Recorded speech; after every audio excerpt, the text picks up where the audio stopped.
కీర్తన 23వ కీర్తన 6వ వచనాన్ని చదువుకుందాం. నేను బ్రతుకు దినములన్నీ కృపాక్షేమములే నా వెంట వచ్చును. చిరకాలము యెహోవా మందిరములో నేను నివాసము చేసేదను. దేవుని బిడ్డలారా, నూతన సంవత్సరం వచ్చిందంటే మనం గడిపే దినాలన్నీ కూడా ప్రతిదినం కూడా సంతోషంగా ఉండాలని, ప్రతిదినము కూడా ప్రియులారా నెమ్మదిగా, శాంతిగా, సమాధానంగా ఉండాలని మనం కోరుకుంటాం. ఈ సంవత్సరంలో మీకేదో కష్టాలు రాబోతున్నాయని జ్యోతిష్కుడు ఎవరైనా చెబితే, కష్టాలు రాకముందే మీరందరూ కూడా భయముతో ఉంటారు. ఇక అమ్మో పలానా కష్టం రాబోతుందంట, పలానా బాధలు రాబోతున్నాయంట అని ఇంకా అదే టెన్షన్తో ఉంటారు, అదే ఆలోచనతో ఉంటారు. కాబట్టి జ్యోతిష్కుల దగ్గరికి, జోస్యం చెప్పే వాళ్ళ దగ్గరికి పొరపాటున వెళ్ళకూడదు. దేవుని బిడ్డలు అనేవాళ్ళు ఎంత మాత్రం కూడా అలాంటి పనులు చేయకూడదు. ఎందుకంటే అందరి జాతకాలు ఒక ఆయన చేతిలో ఉన్నాయి. ఆయనే నజరేయుడైన యేసు. హల్లెలూయా. దావీదు భక్తుడు ఇక్కడ అంటున్నాడు, నేను బ్రతుకు దినములన్నీ కూడా కృపయు క్షేమమే నా వెంట వచ్చును అంటున్నాడు. దేవుని బిడ్డలారా, ఈ 2026వ సంవత్సరం అంతా దేవుడు మీకు, మీ కుటుంబాలకు కృపయు క్షేమమును దయచేయునుగాక.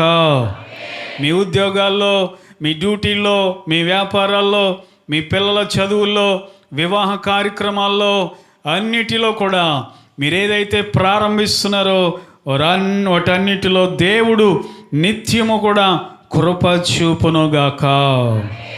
ఎందుకని దావీదుకి ఇలా దేవుడు కృపాక్షేమాలతో నడిపిస్తున్నాడంటే ఒక చక్కని మాట ఉంది దావీదుని గురించి. 1 రాజుల గ్రంథం 15వ అధ్యాయము 4వ వచనంలో ఆయన గురించి ఏం రాయబడిందో చూడండి. దావీదు హిత్తీయుడైన ఊరియా సంగతి యందు తప్ప, దావీదు హిత్తీయుడైన ఊరియా భార్య సంగతి తప్ప తన జీవిత దినములన్నీ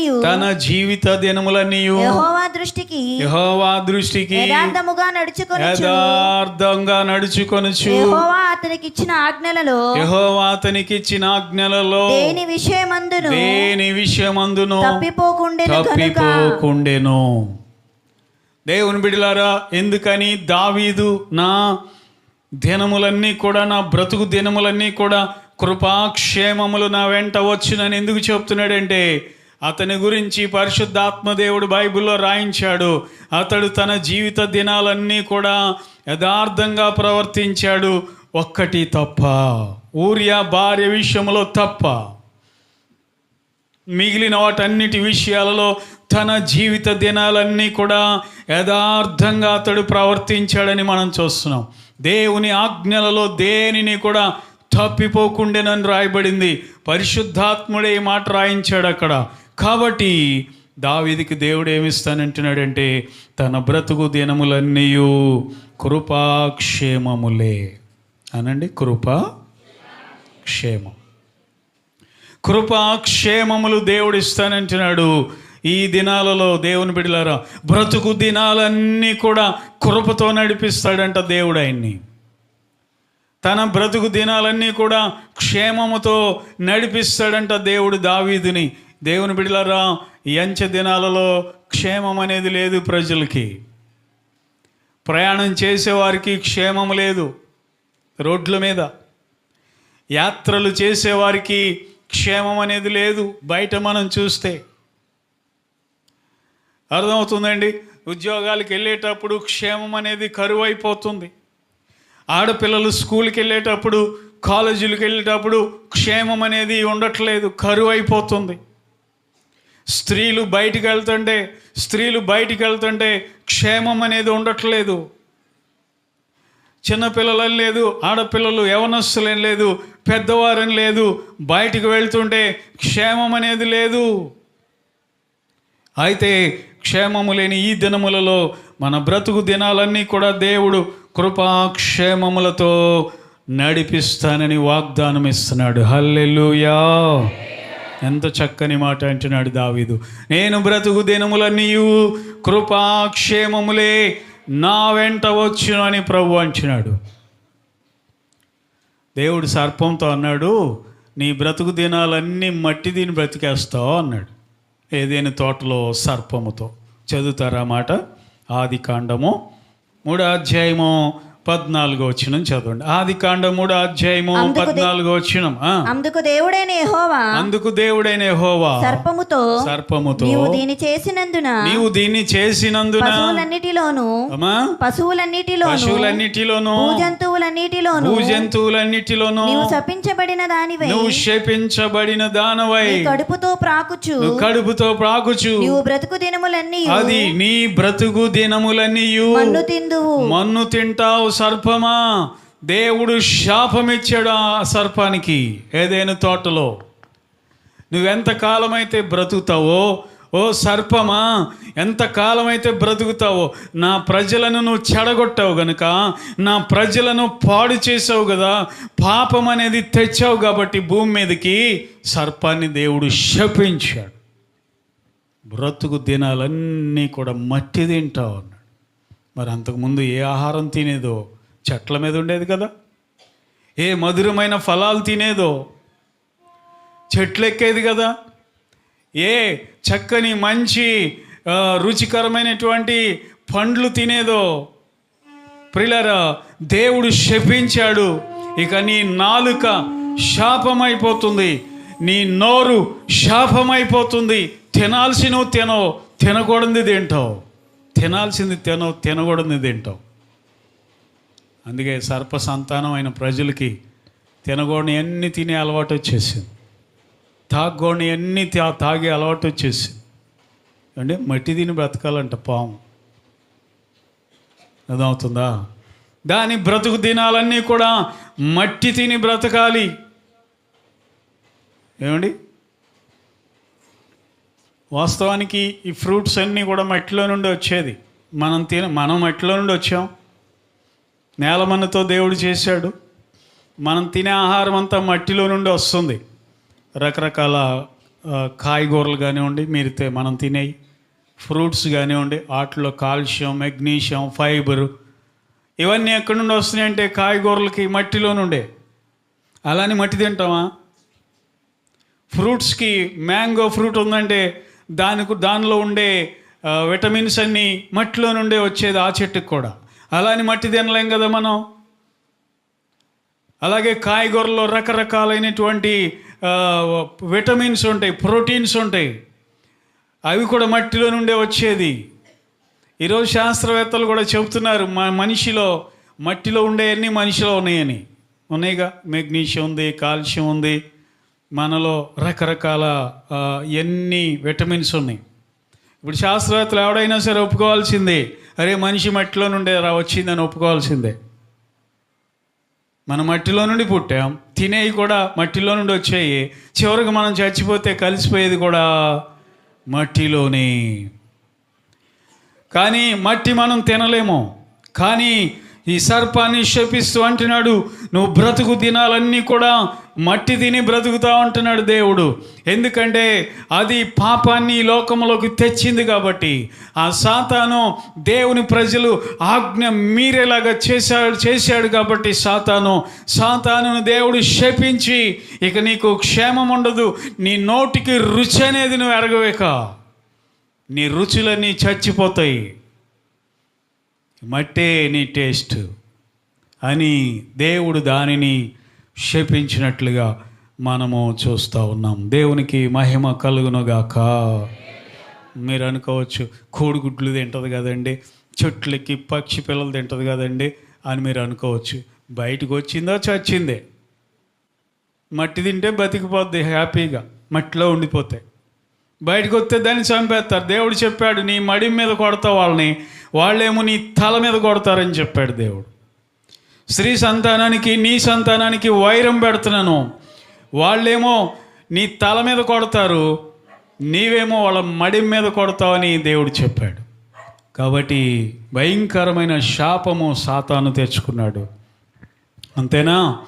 ఆదామును కూడా దేవుడే ఉన్నాడు తెలుసా, నీ బ్రతుకు దినములన్నీ కూడా ప్రయాసతోనే ఆహారము తింటావన్నాడు. అదే 3వ అధ్యాయము 17వ వచనం చూడండి. ఆదికాండం 3వ అధ్యాయం 17వ వచనమా. ఆయన ఆదాముతో నీవు నీ భార్య మాట విని తినవద్దని నేను నీకు ఆజ్ఞాపించిన వృక్ష ఫలములు తింటివి గనుక నీ నిమిత్తము నేల శపింపబడి ఉన్నది, ప్రయాసముతోనే బ్రతుకు దినములన్నీ అది నీవు ప్రయాసతోనే నీ బ్రతుకు దినములన్నీ దాని పంట తింటావు. ఇంతకు ముందు నీకు ప్రయాస లేదు కదా ఆదామా. ఇంతకుముందు ఆదాముకి ప్రయాస లేదు. ఏదేం తోటలో ఉన్నప్పుడు ఏం లేదు, కష్టం లేదు. చెట్లు కాయలు తినడానికి చెట్లు ఎక్కాల్సిన అవసరం కూడా లేదు. అవే నేలకు అలా వంగి ఉండేయంట చెట్లు, రకరకాల ఫలవృక్షాలు. ఎందుకంటే నా కుమారుడైన ఆదాము చెట్టు ఎక్కగలిగిన మరి ఏముందే, ఏం ఎక్కలేదుగా. ఎవరో ఎక్కలేదుగా. ఎక్కగలుగుతారా స్త్రీలు చెట్లు ఎక్కగలుగుతారా? ఎక్కలేరు.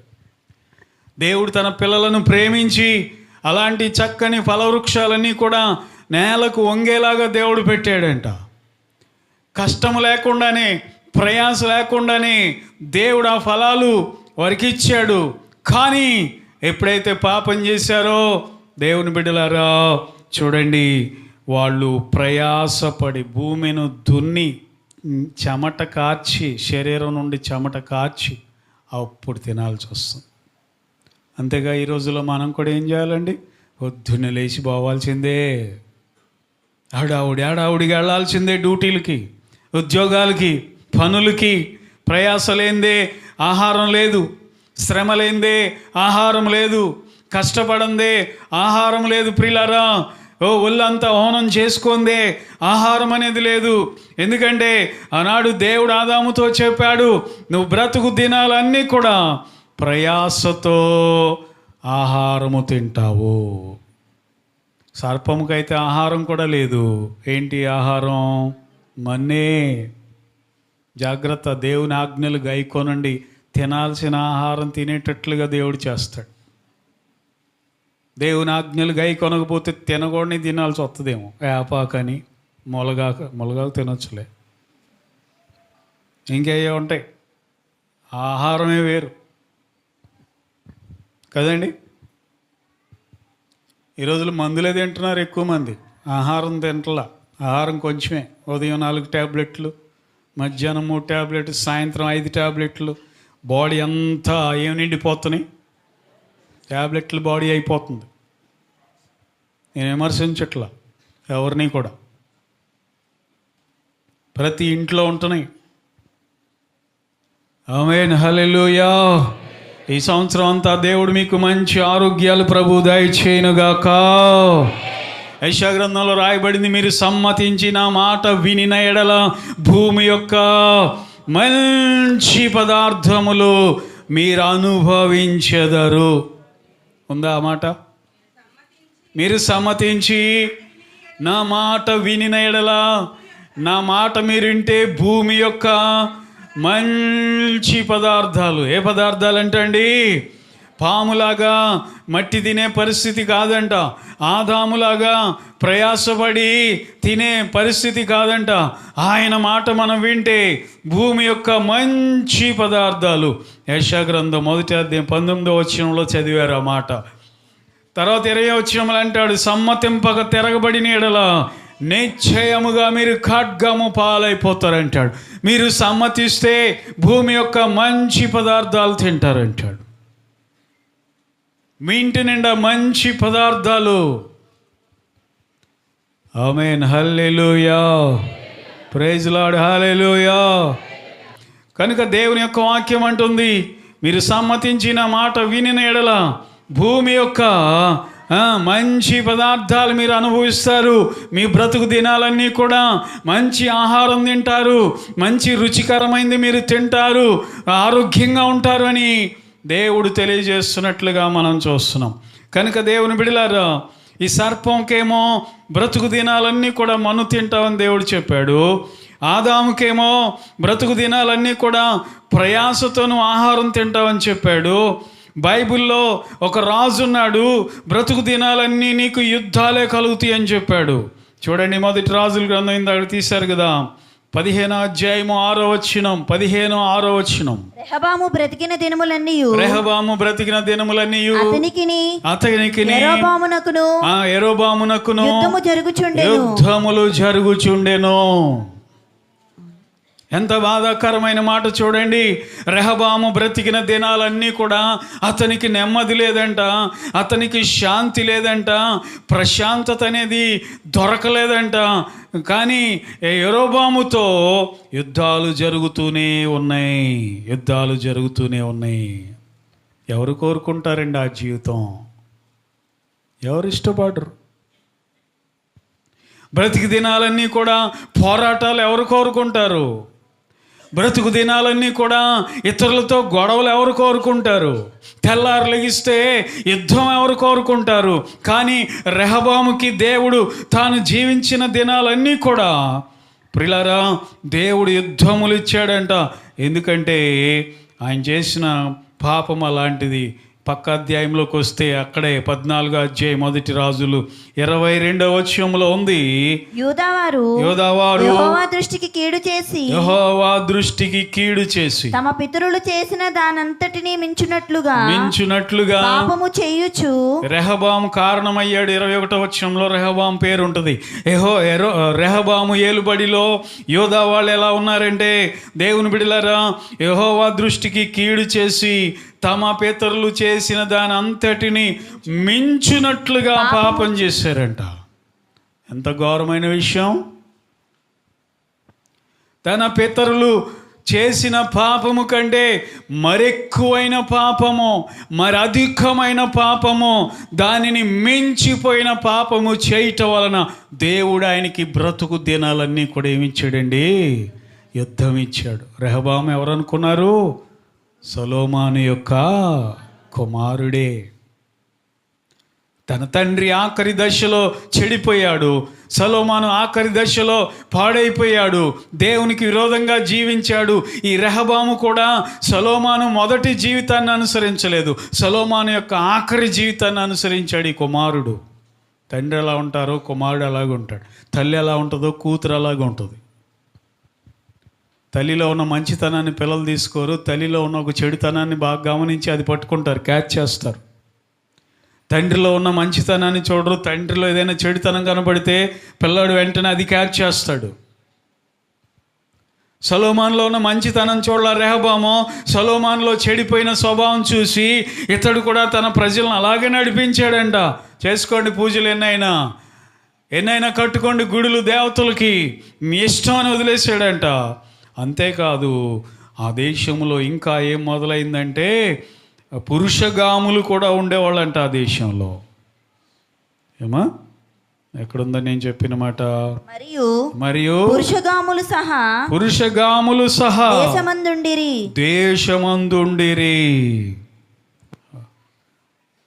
23వ వచనంలో ఉంది కదా మాట. ఎట్లనగా వారు ఎత్తైన ప్రతి పర్వతం మీదను పచ్చని ప్రతి వృక్షము కిందను బలిపీఠాలు కట్టి విగ్రహములు నిలిపి దేవతా స్తంభములు ఉంచారు. పురుషగాములు కూడా ఉన్నారు. పురుషులు చేసే పాపాన్ని పురుషగాములు అంటారు. కాబట్టి దేవుడు అతనికి జీవిత దినాలన్నీ కూడా యుద్ధం ఉంచాడంట. నీకు ఇదే కరెక్ట్లే, నువ్వు సరిగా నిద్రపోకూడదు, నువ్వు సరిగా తిండి తినకూడదు. ఈ నిద్రలేని రాత్రులు ఎలా ఉంటాయో నీకు చూపిస్తా నేనని దేవుడు రెహబాముకి జీవిత దినాలన్నీ కూడా యుద్ధములు ఉంచాడంట. ఈ 2026 సంవత్సరంలో నీ యుద్ధములన్నీ దేవుడు తొలగించి నెమ్మదిని ప్రశాంతతను ప్రభు నీకు అనుగ్రహించునుగాక. హల్లెలూయా. నీ జీవిత కాలంలో అప్పులతో బాధపడుతున్నావా? తొలగించునుగాక. అనారోగ్యములతో బాధపడుతున్నావా? తొలగించునుగాక. శత్రు సమస్యలతో బాధపడుతున్నావా? దేవుడు ముగింపు పలుకునుగాక.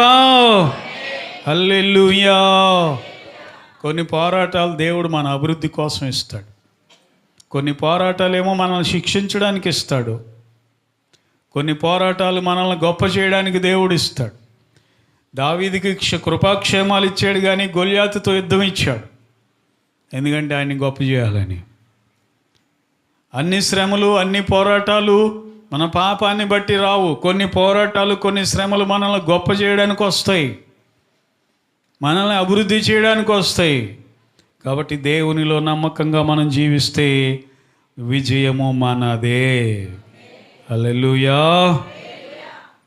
కాబట్టి సర్పమేమో బ్రతుకు దినాలన్నీ కూడా మట్టి తింటుంది, ఆదామేమో బ్రతుకు దినాలన్నీ ప్రయాస అనుభవించాడు, ఈ రెహబామేమో తన బ్రతుకు దినాలన్నీ యుద్ధాలు ఎదుర్కొన్నాడు, నెమ్మది లేకుండా జీవించాడు.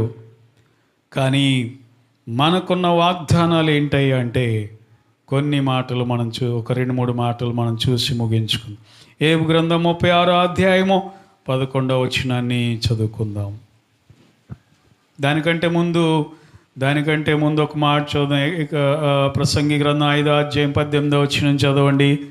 ప్రసంగి గ్రంథం 5వ అధ్యాయం 18వ వచనం. 13 మరియు కోరదగినదిగాను 5వ అధ్యాయం 18వ వచనం. మరియు కోరదగినదిగాను చూడముచ్చట అయినదిగాను నాకు కనబడినది ఏదనగా దేవుడు తనకు నియమించిన ఆయుష్కాల దినములన్నీయు. ఎంత ఇస్తే అంత, 70 ఏళ్ళు, 80 ఏళ్ళు, 90 ఏళ్ళు, 100 ఏళ్ళు ఇస్తే 100 ఏళ్ళు. ఒకడు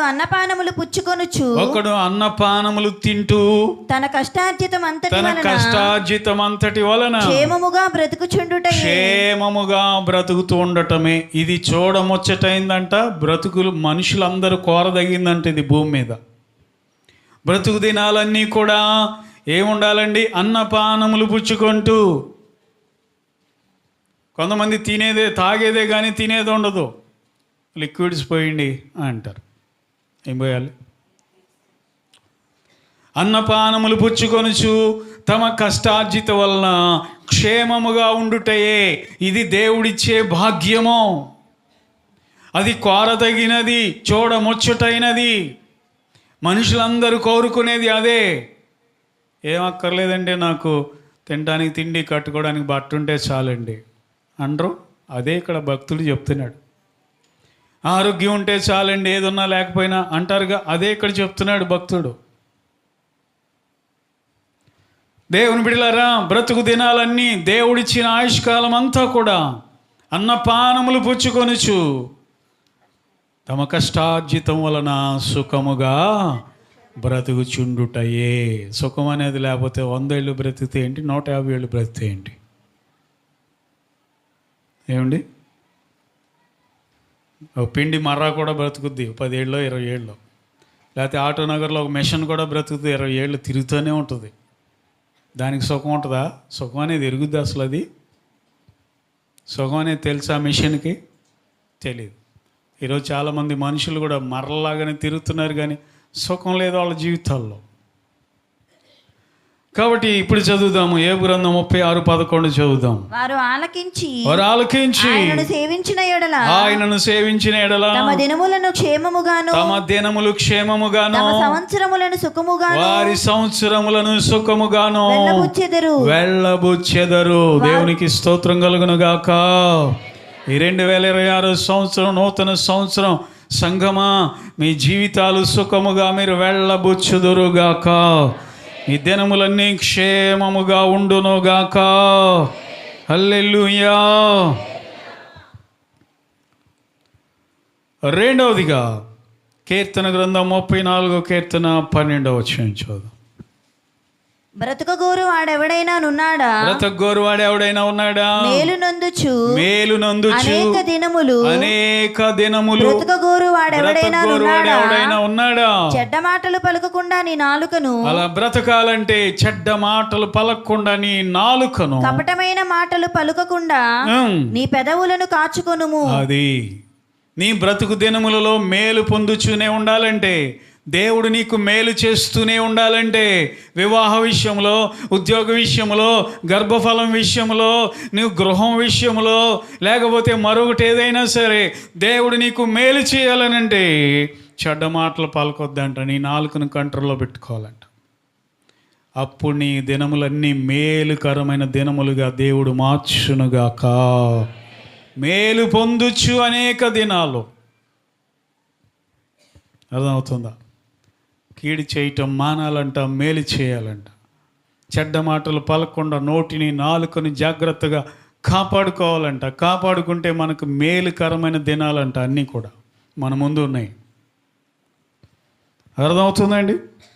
కాబట్టి అలాగున మనము దేవుని మాటలను అనుసరించాలి, ఆయన ఆజ్ఞలను అనుసరించాలి.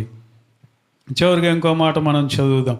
1 రాజుల గ్రంథం 3వ అధ్యాయము 13వ వచనాన్ని కూడా చదివి ముగించుకుందాం. 1 రాజులు, ఆయన బ్రతుకు దినాలన్నీ దేవుడు ఆయన ఏం చేశాడు చూడండి. సొలొమోనుని మరియు నీవు ఐశ్వర్యమును ఘనతను ఇమ్మని అడగకపోయినను నేను వాటిని కూడా ఇచ్చుచున్నాను. అందువలన ఈ దినములన్నిటను రాజులలో నీ వంటి వాడు ఒక్కడైనను ఉండడు. దేనిలో? ఐశ్వర్యములో, జ్ఞానములో, ఘనతలో.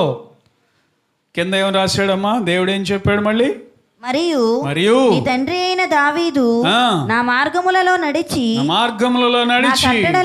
నా కట్టడలను నేను నియమించిన ధర్మశాస్త్రం అంతటిని గైకొనినట్లు నీవు నడిచి అది అక్కడ నీవు నడిచి వాటిని గైకొనిన ఎడల నిన్ను దీర్ఘాయుష్మంతునిగా చేసేదను అని. దేవునికి స్తోత్రం కలుగును గాక. సొలొమోను బ్రతుకు దినాలన్నీ కూడా దేవుడు అన్నాడు, నీ వంటి వాడు ఎవ్వడు ఉండడు సొలొమోన్.